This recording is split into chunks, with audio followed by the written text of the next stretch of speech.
Dneska to bude zase Poka, alebo prvýkrát Poka.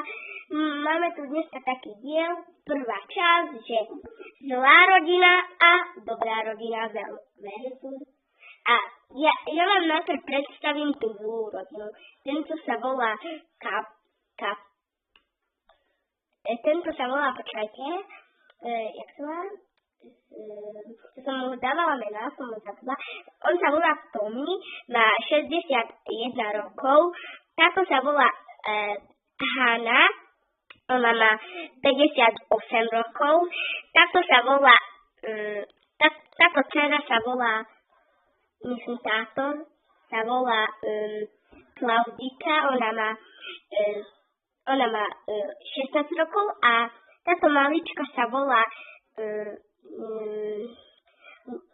Anabelka a ona má tak